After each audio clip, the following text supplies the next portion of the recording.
मित्रांनो, आजच्या जगात एक गोष्ट खूप सामान्य झाली आहे.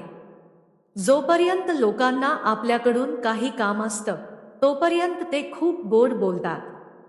आपली स्तुती करतात, आपली चौकशी करतात, आपल्याला जवळचे असल्यासारखे दाखवतात.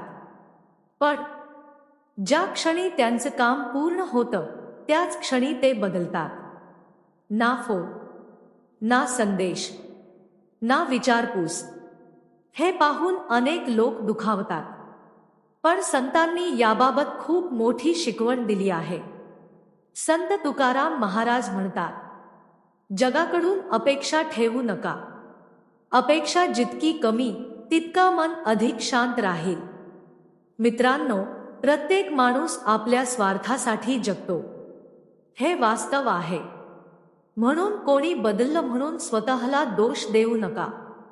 संत ज्ञानेश्वर महाराजांचा संदेश आहे, उपकार करा, पण त्याच्या बदल्यात काही मिळेल अशी अपेक्षा ठेवू नका. तुमचं चांगुलपण कधीही सोडू नका, कारण चांगुलपणाचं फळ माणूस देईलच असं नाही, पण परमेश्वर नक्की देतो. ज्यांनी काम झाल्यावर तुम्हाला विसरलं, त्यांच्यावर राग धरू नका. त्यांच्यामुळे तुमचा स्वभाव बदलू देऊ नका. लक्षात ठेवा, लोकांची ओळख त्यांच्या गोड बोलण्यात नसते, तर काम झाल्यानंतरच्या वागण्यात असते.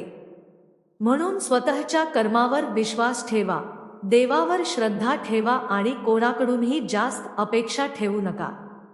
हीच संतांची शिकवण आहे. व्हिडिओ आवडला असेल तर लाईक करा, शेअर करा आणि अशाच संत विचारांसाठी संतकथा चॅनेलला नक्की सबस्क्राईब करा.